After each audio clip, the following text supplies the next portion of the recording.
22 का रिवीजन आज इस वीडियो में पक्का है, क्योंकि आज हम देखने जा रहे हैं दी top 50 questions of the year 2022, जिसमें इंक्लूडेड है एरियाज जैसे कि appointment, ranking, reports, national, international जैसी सारी कैटेगरीज, जो आपकी आने वाली कॉम्पिटिटिव एग्जाम के लिए बहुत बहुत ज्यादा महत्वपूर्ण है। सिर्फ वो क्वेश्चन ही नहीं, उसके आसपास का बैकग्राउंड भी देखेंगे, प्लस उससे रिलेटेड न्यूज भी। तो इस वीडियो को देखने से आपके डेफिनेटली बहुत सारे नंबर्स पक्के होने वाले हैं। तो बिना किसी देरी के चलिए शुरू करते हैं। सबसे पहला सवाल, who was awarded the Netaji award of 2022? तो ये दिया गया farmer Japan prime minister Shinzo Abe. फिर कुछ और अवार्ड्स की बात करें तो दादा साहेब फाल्के अवार्ड की 52nd रेसिपिएंट रही Asha Parekh. Champions of earth award जो कि UNEP देती है, इसके 5 चैंपियंस रहे, जिनमें से एक इंडिया से थी, पूर्णिमा देवी बर्मान। फिर नेशनल एडवेंचर्स अवार्ड, जिसे तेंजिंग नोर्गे अवार्ड भी कहा जाता है, ये लैंड, वाटर, एयर और लाइफ टाइम की कैटेगरी में दिया जाता है। अगला आपको बताना है कि साहित्य अकादमी अवार्ड कितनी लैंग्वेजेस में दिया जाता है। Correct answer is option C, 24। 8वें शेड्यूल में 22 लैंग्वेजेस मेंशन्ड है। उनके अलावा राजस्थानी और इंग्लिश में इस अवार्ड को दिया जाता है, जो कि एक लिटरेरी अवार्ड है, दिया जाता है सिंस 1954। नेक्स्ट आपको बताना है कि इंडिया ने अंडर 19 एशिया कप जीता है by defeating which country? India ने डिफीट किया श्रीलंका को, जिससे ये बने रनर अप, और प्लेयर ऑफ द सीरीज रहे हरनूर सिंह पन्नू इंडिया से। ये इवेंट हुआ था दिल्ली में। अब आपको बताना है कि लक्ष्य सेन कौन से स्पोर्ट से रिलेटेड है। Correct answer is option B, क्योंकि जर्मन ओपन बैडमिंटन ने रिसेंटली इन्होंने सिल्वर मेडल जीता। इसके अलावा इंडिया ओपन में भी इन्होंने मेन सिंगल फाइनल जीता, जिसकी वजह से आपको इनके बारे में पता होना चाहिए। अब आप बताइए एयर इंडिया के चेयरमैन कौन है? इसकी बात हम इसलिए कर रहे हैं क्योंकि almost after 69 years Tata group को इस एयरलाइंस को हैंडओवर किया गया है। Correct answer is option A, Natarajan Chandrasekaran. CEO and MD है कैम्पबेल विल्सन। नेक्स्ट आप बताइए उस स्टेट कोड का नाम जो बना पहला paperless code. Correct answer is option A, अब सारी फाइल्स अवेलेबल होंगी on the screen to the lawyers. Next है EWS कोटा के बारे में, यानी कि इकोनॉमिकली वीकर सेक्शन। इनके 10% कोटा रिजर्वेशन को अपहेल्ड किया गया सुप्रीम कोर्ट के द्वारा। ये कौन सी कैटेगरी को बिलोंग करते हैं? Correct answer is option D, ये जनरल कैटेगरी से होते हैं जिनकी annual household income less than 8 lakh होती है। Then the 8th question, right to safe and legal abortions कौन से फंडामेंटल राइट का हिस्सा माना जाता है? The correct answer is option A, article 21। Recently supreme court ने यह डिक्लेयर किया कि सारे वुमेन, चाहे वो मैरिड हो या अनमैरिड, उन्हें सेफ एंड लीगल अबॉर्शंस का राइट दिया जाता है up to 24 weeks of pregnancy. इसके साथ साथ उस कंट्री के बारे में भी जान लेते हैं जिन्होंने अबॉर्शन को रिसेंटली अनकॉन्स्टिट्यूशनल डिक्लेयर किया। यह है USA, जिन्होंने ये किया almost after 50 years of making it constitutional. Next आपको बता दूं कि इंडिया बनने वाला है the most populous country in the world, but इसके पहले कौन सी कंट्री थी? हम सभी को पता है, करेक्ट आंसर है चाइना। एक यूनाइटेड नेशंस की रिपोर्ट के अनुसार यह बताया गया है कि 2023 में ही इंडिया बन जाएगा द मोस्ट पॉपुलस कंट्री। इन सारे टॉपिक्स और क्वेश्चंस के बीच काफी ऐसे टॉपिक्स हैं जिन्हें डीपर एनालिसिस की जरूरत है, ताकि आपकी तैयारी और बेहतर हो सके। अगर ऐसा है then you can join our course, जहां पे इन सारे टॉपिक्स को हमने डिटेल्ड फॉर्मेट में वीडियो लेक्चर्स में एक्सप्लेन किया है। If not this, you can also join our text based course, जहां हमने इन टॉपिक्स को इन्फोग्राफिक्स और माइंड मैप्स के थ्रू एक्सप्लेन किया है। इन दोनों कोर्सेज का लिंक नीचे दिया गया है डिस्क्रिप्शन में। अगला है द 10th क्वेश्चन, इस कंट्री का नाम बताइए जिसकी अब नई कैपिटल है Nusantara. Correct answer is Indonesia, जिसकी पहले कैपिटल हुआ करती थी जकार्ता। इसके साथ साथ कजाकिस्तान का भी आपको पता होना चाहिए, जिनकी कैपिटल पहले हुआ करती थी नूर उल सुल्तान, पर अब इसे चेंज कर दिया गया है टू आस्ताना। अगला है द EIU डेमोक्रेसी इंडेक्स, जिसमें इंडिया का रैंक रहा 46। आपको बताना है best ranking country. Correct answer is option B, जिसमें अलग अलग कंट्रीज को अलग अलग कैटेगरीज में बाइफिकेट किया जाता है। India was categorized as flawed democracy. कुछ और इंडेक्सेस की बात करें तो वर्ल्ड कॉम्पिटिटिवनेस इंडेक्स, इसे कंपाइल किया जाता है इंस्टीट्यूट फॉर मैनेजमेंट डेवलपमेंट के द्वारा, जिसमें इंडिया का रैंक था 37 and the best ranking was Denmark. Human development index, इसे रिलीज किया जाता है UNDP के द्वारा। इंडिया का रैंक था 132 and the best ranking country was Switzerland. फिर बहुत ही कंट्रोवर्शियल रहने वाला ग्लोबल हंगर इंडेक्स। कंट्रोवर्शियल क्यों? क्योंकि नेबरिंग कंट्रीज जैसे कि पाकिस्तान और बांग्लादेश, उनका भी हमसे अच्छा रैंक था, जिन्हें हम खुद फूड ग्रेन सप्लाई करते हैं। इंडिया वाज रैंक 107, जिसमें बेलारूस ने सबसे अच्छा परफॉर्म किया। अब आपको बताना है उस कोड के बारे में जिसे अमेंड करके इंडियन फ्लैग को डिस्प्ले किया जा सका constantly day in and out. The correct answer is option C, flag code of India 2002। ये हमने किया on the occasion of 75 years of independence, क्योंकि हमें हमारा झंडा फहराना था सुबह और शाम दोनों। फिर आपको बताना है उस पहले इंडियन का नाम जिन्होंने जीता था world game athlete of the year का खिताब। सही जवाब है रानी रामपाल। ये पहली इंडियन थी। अगर मैं आपसे पूछूं पहले मेल इंडियन कौन थे, तो सही जवाब होगा PR श्रीजेश, जिन्हें रिसेंटली ये अवार्ड दिया गया। ओवरऑल ये सेकंड है और पहली थी रानी रामपाल। अब नीरज चोपड़ा का नाम तो आप जानते हैं, जो कि जैवलिन थ्रो से रिलेटेड है। ये बने थे पहले इंडियन जिन्होंने डायमंड लीग जीता। आप बताइए कि ये लीग कहाँ हुई? सही जवाब है स्विट्जरलैंड में। इसके साथ साथ Neeraj Chopra Laureus world breakthrough of the year award में नॉमिनेट होने वाले तीसरे इंडियन बने आफ्टर विनेश फोगाट एंड सचिन तेंदुलकर, जिनके ऊपर रिसेंटली एक बुक भी लॉन्च हुई, the golden boy Neeraj Chopra, जिसे लिखा गया नवदीप सिंह गिल के द्वारा। अब बुक्स की बात हो ही रही है, तो आप बताइए कि how to prevent the next pandemic ये किसके द्वारा लिखी गई? सही जवाब है बिल गेट्स। अब कुछ और भी बुक साथ साथ देख लेते हैं। The queen of Indian pop ये लिखी गई कुमार विकास झा के द्वारा। दलाई लामा और आर्क बिशप के द्वारा लिखी गई the little book of joy, fearless governance Kiran Bedi के द्वारा। रस्किन बॉन्ड के द्वारा लिखी गई a little book of India and listen to your heart. फिर एक किताब on Birsa Munda and lastly Shane Watson के द्वारा लिखी गई विनिंग द इनर बैटल। अब रमेश बाबू प्रगनंदा ये काफी ज्यादा न्यूज में रहते हैं। आपको बताना है कि कौन से स्पोर्ट से रिलेटेड है। सही जवाब है ऑप्शन बी, यानी कि चेस। ये 16 years old youngest chess player हैं जिन्होंने वर्ल्ड नंबर 1 मैग्नस कार्लसन को कम से कम 3 से 4 बार हराया है। अब इसी साल विंटर ओलंपिक्स हुए थे चाइना में। आपको बताना है कि इसका स्लोगन क्या था। ये काफी ज्यादा कंट्रोवर्शियल इवेंट था क्योंकि बहुत सी कंट्रीज ने इसे बॉयकॉट किया था। इसका सही जवाब है together for a shared future. India से रिप्रेजेंट करने वाले आरिफ खान थे, जिसका ऑफिशियल मैस्कॉट था बिंग ड्वेंडवेन। ओवरऑल मेडल्स जीते नॉर्वे ने और इंडिया ने यहाँ कोई भी मेडल नहीं जीता। अब बताइए रामसर साइट्स के बारे में, जिसे रिसेंटली अपडेट किया गया है। आप बताइए कि इस कन्वेंशन को कहाँ, किस कंट्री में साइन किया गया?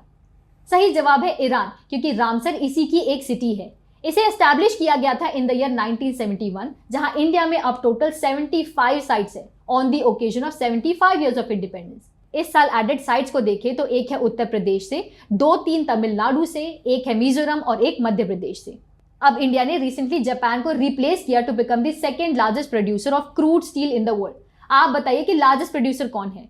So, with 57% of the world's steel production, China है the world's largest producer of steel. Now the 20th question. Statue of Unity तो आप जानते ही हैं। आप बताइए कि जो स्वामी रामानुजन का स्टैच्यू है इन श्रीनगर, इसका क्या नाम है? Correct answer is statue of peace, जो कि one of the greatest thinker, philosopher and social reformer रहे। फिर और भी स्टैच्यूज देख लेते हैं, जैसे कि स्टैच्यू ऑफ प्रोस्पेरिटी, जो कि 108 फीट ऊंचा ब्रॉन्ज स्टैच्यू है ऑफ श्री नाद प्रभु केम्पे गौड़ा। ये विजयनगर एम्पायर के चीफ्टन और बेंगलुरु के फाउंडर भी रहे हैं। फिर है द स्टैच्यू ऑफ इक्वालिटी। ये 216 फुट का स्टैच्यू है ऑफ द भक्त सेंट श्री रामानुजाचार्य, जिसे बनाया गया है 5 मेटल से इन हैदराबाद, तेलंगाना। अब हर साल की ही तरह इस साल भी यूनियन बजट को प्रेजेंट किया गया। आपको मुझे बताना है उस इंडियन का नाम जिन्होंने पहला यूनियन बजट प्रेजेंट किया था of free India. The correct answer is RK Shanmukham Chetty. It is as per the article 112 of the Indian constitution. और इस साल हमने आने वाले 25 सालों की बात की है जब हम 100 years of post independence celebrate करेंगे, यानी कि अमृतकाल। अब द लॉन्गेस्ट हाईवे टनल यानी कि अटल टनल, वो कौन से हाईवे में सिचुएटेड है जिसे रिसेंटली इनॉग्रेट किया गया था इसी साल? The correct answer is option ए, लेह मनाली का हाईवे। ये सिचुएटेड है इन दी पीर Panjal range and it is now the longest highway tunnel, यानी कि इसकी लेंथ करीब 9.2 किलोमीटर है, which is above 10,000 feet by the World Book of Records. ये बिल्ट है under the Rohtang pass. Now Russia Ukraine war के बारे में हम सभी जानते हैं since the starting of this year. आप मुझे बताइए उस ऑपरेशन का नाम जिससे हमने इंडियंस को इवैक्यूएट किया from Ukraine. The correct answer is operation Ganga. Russia ने अभी रिसेंटली अनाउंस किया था the division of Ukraine into 3 parts, Donetsk, Luhansk and Ukraine, जिसे अब उन्होंने अपने हिस्से में ले लिया है। अब रिसेंटली हमने इमरजेंसी देखी थी कनाडा, श्रीलंका और पाकिस्तान जैसी कंट्रीज में। इसके बिहाफ में आप मुझे बताइए कि इंडियन कॉन्स्टिट्यूशन के हिसाब से नेशनल इमरजेंसी प्रोक्लेम की जाती है किस आर्टिकल के under? Correct answer is article 352। इन सारी कंट्रीज में इमरजेंसीज के कारण अलग अलग थे। जैसे कि श्रीलंका में काफी इन्फ्लेशन और एसेंशियल सर्विसेज की क्राइसिस हो गई थी, जिससे प्रेसिडेंट गोतबाया राजपक्षे ने रिजाइन किया और later Ranil Wickremesinghe was appointed as the new president who became the 8th president of the country. फिर इमरजेंसी इन कनाडा इन्वोक की गई थी to end the anti vaccine mandate, और पाकिस्तान में ये हुआ because of the monster flood, जिससे करीब 1/3 of the country was suffering from. अब ऋषि सुनक का appointment was in headlines all over the country, जो बने पहले हिंदू प्राइम मिनिस्टर। आपको बताना है किस कंट्री के? The correct answer is United kingdom, जिन्होंने लिज ट्रस को रिप्लेस किया। अब इंटरनेशनल अपॉइंटमेंट देख रहे हैं तो कुछ और भी देख लेते हैं, जैसे कि इंडिया के permanent representative to United Nations है Ruchira Kamboj. Director general of WHO अब है टेड्रोस एधनोम, जिन्हें रीअपॉइंट किया गया। यूनिसेफ की goodwill ambassador Vanessa Nakate from Uganda and the new chief economist of IMF Pierre Olivier. Next आपको आइडेंटिफाई करना है उस फेमस सिंगर को जिन्हें queen of melody, nightingale of India कहा जाता है, जो पहली इंडियन थी जिन्होंने रॉयल एल्बर्ट हॉल लंदन में परफॉर्म किया और जिन्होंने रिसीव किया the Bharat Ratna and the Dada Saheb Phalke award as well. The correct answer is Lata Mangeshkar, who recently passed away. एक और ऑब्ituary जो रही वो थी big bull of Dalal streets Rakesh Jhunjhunwala की, जिन्हें इंडियन वॉरेन बुफे भी कहा जाता है। इन्होंने रिसेंटली अकासा अपनी न्यू एयरलाइन भी लॉन्च की थी। नेक्स्ट आप बताइए कि अकेडमी अवार्ड्स को और क्या कहा जाता है। The correct answer is Oscars. जी हाँ, ऑस्कर्स का दूसरा नाम है अकेडमी अवार्ड्स। इसका 94th एडिशन इस साल हुआ, जिसमें बेस्ट एक्टर दिया गया था विल स्मिथ को, जिनकी वजह से ही एक्चुअली ये अवार्ड काफी कंट्रोवर्शियल रहे। बेस्ट एक्ट्रेस दिया गया जेसिका चास्टेन को and the best picture CODA। Now miss world के रनर अप के बारे में आपको बताना है, who is also an Indian American from USA। ध्यान रखिए, विनर की नहीं रनर अप की बात की जा रही है। Correct answer is Shree Saini, जिसकी विनर थी Karolina Bielawska from Poland. Now the 29th question. SIPRI report यानी कि Stockholm International Peace Research Institution के हिसाब से largest importer of arms during 2017 and 21 कौन रहे बिसाइड्स इंडिया? तो सऊदी अरेबिया और इंडिया लार्जेस्ट इंपोर्टर थे। लार्जेस्ट एक्सपोर्टर्स की बात करें तो रशिया, फ्रांस और USA हैं, जिसमें इंडिया का नंबर है 23rd। And now the 30th question. किस कंट्री ने लार्जेस्ट प्रोटेस्ट देखे हैं अगेंस्ट वेयरिंग हिजाब? करेक्ट आंसर आपको जरूर पता होगा, बट आप कंफ्यूज हो सकते हैं। सही जवाब है ईरान, जहां महसा अमीनी की डेथ के बाद काफी ज्यादा प्रोटेस्ट देखे गए। अगला सवाल एक टर्म से रिलेटेड है, जो कि है परम गंगा। आपको बताना है कि ये किस चीज से रिलेटेड है। सही जवाब है सुपर कंप्यूटर, जिसे इंस्टॉल किया गया है IIT रुड़की में under the national super computing mission. इसी मिशन के अंडर एक सुपर कंप्यूटर इनॉग्रेट किया गया NIT तिरुचिरापल्ली में, परम पोरुल। अब बताइए एक गुजरात के डिस्ट्रिक्ट के बारे में जिसे डिक्लेयर किया गया पहला 24/7 सोलर पावर्ड विलेज। ये काफी इंपॉर्टेंट है। सही जवाब है मोढेरा, जो कि फेमस है फॉर इट्स सन टेम्पल। इसके अलावा इंडिया का पहला इथेनॉल प्लांट भी इनॉग्रेट हुआ बिहार में, और इंडिया का पहला फुल्ली लिटरेट डिस्ट्रिक्ट है मंडला का, मध्य प्रदेश में। नेक्स्ट बात की जाए CEO ऑफ नीति आयोग के बारे में, जो कि काफी इंपॉर्टेंट बॉडी है। तो इसका सही जवाब होगा ऑप्शन A, परमेश्वरन अय्यर, जिन्होंने रिसेंटली सक्सीड किया अमिताभ कंठ को। इस इंपॉर्टेंट बॉडी के इंडेक्सेस भी हमें पता होने चाहिए। पहला है इंडिया इनोवेशन इंडेक्स, जो रैंक करता है स्टेट और UT को बेस्ड ऑन इट्स इनोवेशन। इसके 3rd एडिशन में कर्नाटका ने टॉप किया among major states, north east में मणिपुर और यूनियन टेरिटरीज में चंडीगढ़। वहीं स्टेट एनर्जी क्लाइमेट इंडेक्स में अलग अलग कैटेगरीज में डाला जाता है स्टेट्स UT को। लार्ज स्टेट्स की कैटेगरी में गुजरात और स्मॉल स्टेट्स में गोवा ने सबसे अच्छा परफॉर्म किया। वहीं छत्तीसगढ़, मध्य प्रदेश और Jharkhand were placed at the bottom. Now you tell me the world book capital of this year. ये डिक्लेयर किया जाता है यूनेस्को के द्वारा, ताकि बुक्स और रीडिंग का एक्सेस सभी को मिल सके। सही जवाब है ग्वादालाजारा, जो कि मेक्सिको में है। ये सिटी ऑलरेडी यूनेस्को की क्रिएटिव सिटी लिस्ट में है सिंस 2017। अब यूनेस्को की बात हो रही है तो global network of learning cities भी देख लेते हैं, जिसमें अब इंडिया की 3 सिटीज इंक्लूडेड है, तेलंगाना की वारंगल और केरला से त्रिशूर और नीलांपुर। और यूनेस्को के पीस प्राइज को भी देख लेते हैं, which is named after the former president of Ivory Coast, जो इस साल दिया गया जर्मन चांसलर एंजेला मर्केल को। Now the 35th question. Which of the following country is the first country to give legal rights to the wild animals? Wild animals को देने वाली पहली कंट्री। सही जवाब है यूक्वाडोर, जो कि एक साउथ अमेरिकन कंट्री है। ये दिया गया because of the woolly monkey, जिसे उसके नेचुरल हैबिटेट से हटा दिया गया, जिससे उसकी डेथ हो गई। Now very very important, international booker prize, जिसे हाईएस्ट लिटरेरी अवार्ड माना जाता है, ये इस साल दिया गया एक पहली इंडियन लैंग्वेज वाली बुक को। आपको मुझे बताना है उस बुक का नाम। सही जवाब है option B, tomb of sand. ये एक्चुअली एक ट्रांसलेटेड वर्क ऑफ फिक्शन है, जिसका हिंदी वर्जन का नाम है रेत समाधि। इस हिंदी वर्जन को लिखा गया था इंडियन राइटर गीतांजलि श्री के द्वारा, और इसे ट्रांसलेट किया गया है डेजी रॉकवेल के द्वारा। Now Indian space research organisation भी बहुत ही इंपॉर्टेंट बॉडी है, जिसके नए चेयरमैन अपॉइंट हुए। सही जवाब इसका क्या है? इट इज S सोमनाथ, जिन्होंने सक्सीड किया है K सिवन को। अब इसरो ने रिसेंटली इंडिया की पहली प्राइवेट रॉकेट भी डेवलप की थी Hyderabad based Skyroot aerospace private limited में, जो कि है विक्रम S, जिसके साथ साथ इसरो ने इस साल वीनस मिशन, चंद्रयान 3 और गगनयान भी अनाउंस किया है। नाउ ज्ञानवापी मस्जिद केस काफी ज्यादा न्यूज में था, जहां प्लेसेस ऑफ वर्शिप एक्ट को इंटरप्रेट किया गया था कोर्ट के द्वारा। आपको बताना है इस एक्ट को कब पास किया गया। सही जवाब है 1991। ये मॉस्क न्यूज में था क्योंकि रिसेंटली ये बात फिर से आई कि इस मॉस्क को बनाया गया है on the demolished portion of Kashi Vishwanath temple, जिसकी वजह से वीडियोग्राफी सर्वे अनाउंस किया गया था वाराणसी कोर्ट के द्वारा। इसी तरीके से कृष्ण जन्मभूमि, शाही ईदगाह मस्जिद डिस्प्यूट और कुतुब मीनार का केस भी चला इस साल। Now you have to tell me कि प्रचंडा, जो कि काफी ज्यादा न्यूज में था, ये क्या है। सही जवाब है ऑप्शन बी, यानी कि प्रचंडा इंडिया का पहला indigenously developed light combat helicopter है, जिसे बनाया गया हिंदुस्तान एरोनॉटिक्स लिमिटेड के द्वारा। And the 40th question, Nobel prize भी अनाउंस किए गए थे। आपको बताना है कि लिटरेचर की कैटेगरी में ये किसे दिया गया। सही जवाब है एनी एर्नॉक्स। एक्चुअली इस अवार्ड को सिर्फ 5 कैटेगरीज में दिया जाता था। इकोनॉमिक्स ऐड किया गया 1968 में। इसे दिया जाता है physics, chemistry, physiology, medicine, literature, peace और इकोनॉमिक्स में अब ओवरऑल, जिसके इस साल के विनर्स यहाँ प्रेजेंट है। अगला है अबाउट IPL 2022, जिसमें विनर्स रहे गुजरात। आपको बताना है इन्होंने किन्हें हराया। Correct answer is Rajasthan royal. ये हुआ था गुजरात में, जिसमें purple cup, orange cup, player of the match भी दिया गया। नेक्स्ट है थॉमस कप के बारे में, जो काफी इंपॉर्टेंट है। क्यों? क्योंकि ये पहली बार है कि इंडिया ने डिफीट किया इंडोनेशिया को और जीता इस कप को पहली बार। आपको बताना है कि इंडियन टीम के कैप्टन कौन थे। Correct answer is Kidambi Srikanth. Next about an index which is the environmental performance index. This was in news lately. आपको बताना है कि क्यों। करेक्ट आंसर इज कि India was ranked at the bottom, यानी कि 180 कंट्रीज में से इंडिया का रैंक लास्ट था और इसी वजह से ये कंट्रोवर्शियल था। इसे रिलीज किया जाता है येल सेंटर और बाकी अदर ऑर्गेनाइजेशंस के द्वारा, जिसमें बेस्ट परफॉर्मिंग था डेनमार्क।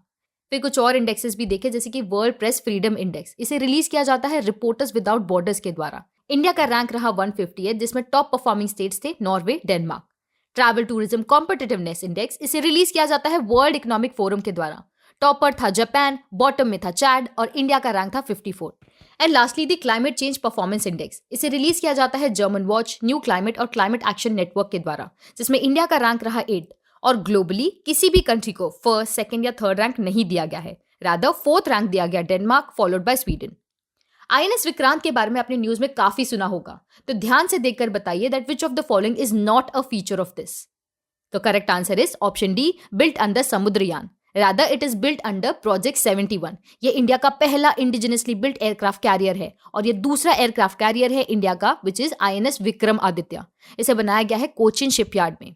इसी के साथ न्यू नेवी सिंबल भी अनवील किया गया, जिसका नाम है निशान, जिसमें ऑक्टेगोनल शील्ड, गोल्डन बॉर्डर और नेशनल एम्बलम भी है। And then you should also know about INS Ajay, जिसे डीकमीशन किया गया। ये डिप्लॉयड था during the Kargil war of 1999। Now Agnipath scheme, ये तो बहुत ही ज्यादा न्यूज में थी। आपको बताना है कि इस स्कीम के अकॉर्डिंग अग्निवीर को किस लिए रिक्रूट किया जा रहा है। Correct answer is armed forces, यानी कि option A. Indian army, navy और एयरफोर्स में अग्निवीर को रिक्रूट किया जाएगा for a period of 4 years। इस 4 साल के पीरियड के बाद सिर्फ 25% अग्निवीर को आने वाले 15 सालों के लिए रिक्रूट किया जाएगा। बाकी बचे 75% एलिजिबल होंगे सेवा निधि स्कीम के लिए। कॉमनवेल्थ गेम्स ऑफ 2022, इसका मैस्कॉट क्या है? ये भी काफी ज्यादा न्यूज में था। Correct answer is option C, Perry. ये हुआ था बर्मिंघम, इंग्लैंड में, जहां इंडिया ने टोटल 61 मेडल्स जीते and Australia was rank the highest. अगला है अबाउट द नेशनल गेम्स। इसके बारे में आपको बताना है कि ये पहली बार कब हुआ था। करेक्ट आंसर इज ऑप्शन ए, 1924। ये हुआ था लाहौर में, यानी कि अनडिवाइडेड पंजाब में। इस बार का 36th एडिशन हुआ गुजरात में आफ्टर 7 years। ओवरऑल कैटेगरी में सर्विसेज ने सबसे अच्छा परफॉर्म किया, फॉलोड बाय महाराष्ट्र। इस बार का मैस्कॉट था सवज। अब फुटबॉल के दीवाने तो हम सभी हैं और काफी सारे लोग फीफा वर्ल्ड कप भी देख रहे हैं। आपको बताना है कि इसके फाइनल्स कहां होंगे। सही ऑप्शन है ऑप्शन डी, लसाल स्टेडियम। ये पहली बार हो रहा है कि किसी अरब कंट्री में इसे होस्ट किया जा रहा है, यानी कि कतर में। ओपनिंग सेरेमनी हुई अल बायत में एंड ऑफिशियल मैस्कॉट इसका है लाइब। And now the 49th question, बहुत ही इजी सवाल। T20 वर्ल्ड कप ऑफ 2022 किसने जीता? Yes we know it is not India, so the correct answer is England. यह हुआ था ऑस्ट्रेलिया में, मेलबर्न क्रिकेट ग्राउंड में। फाइनल्स हुए थे इंग्लैंड और पाकिस्तान के बीच। विनर रहा इंग्लैंड, जिसमें प्लेयर ऑफ द सीरीज दिया गया सैम क्यूरन को। And now the 50th question, आपको बताना है कि इंडिया की पहली tribal president Droupadi Murmu belong करती है किस कम्युनिटी को? The correct answer is Santhal. She is also the youngest president of India, along with being the first Indian president to be born after independence and the second women president after Pratibha Patil. लगे हाथ कुछ और important appointments भी देख लेते हैं, जैसे कि इंडिया के 50th CGI justice DY Chandrachud, Sharath Kamal बने पहले Indian player to get elected to the ITTF, attorney general अब है सीनियर एडवोकेट R वेंकटरमानी, नए chief election commissioner Arun Goyal और chief of army staff lieutenant general Manoj Pande. And now two bonus questions as well. Ketanji Jackson बनी पहली black woman to serve on which country's supreme court? Correct answer is USA। ये पहली black woman है, यानी कि पहली woman भी आपको पता होना चाहिए। ये है सैंड्रा डे ओकोनोर। अब इसी के साथ साथ फर्स्ट फीमेल प्रेसिडेंट्स या फर्स्ट फीमेल लीडर्स भी आपको पता होने चाहिए, जैसे कि स्लोवेनिया की है नताशा पिर्क मुनीर, इटली की है जॉर्जिया मेलोनी, वहीं CSIR को लीड करने वाली डॉक्टर कला सेल्वी, चेयरपर्सन ऑफ सेबी है Madhavi Puri Bush, Hungary, Honduras और फ्रांस की भी ये पहली फीमेल लीडर्स है। इसके अलावा फर्स्ट वुमेन सुप्रीम कोर्ट जज ऑफ पाकिस्तान बनी Ayesha Malik. And now the last question, आपको बताना है that India is a dash member of UNSC। किस प्रकार के हम मेंबर हैं? Correct answer is option B, यानी कि non permanent member. United Nations में 5 परमानेंट और 15 नॉन परमानेंट मेंबर होते हैं जो इलेक्ट होते हैं। India has been elected as a non permanent member for 2021-22 और दिसंबर महीने की प्रेसिडेंसी हम संभाल रहे हैं, which is India's 8th term. I really hope ये सारे क्वेश्चंस आपके लिए बहुत फुलफिलिंग रहे हो और आपके एग्जाम्स में आपको हेल्प भी करे। अगर ऐसा है then do let us know in the comment section below, because that will really motivate us to make more such videos. अगर वीडियो अच्छा लगा then give it a thumbs up and do not forget to subscribe to our channel. Till then keep learning and I shall see you in the next one.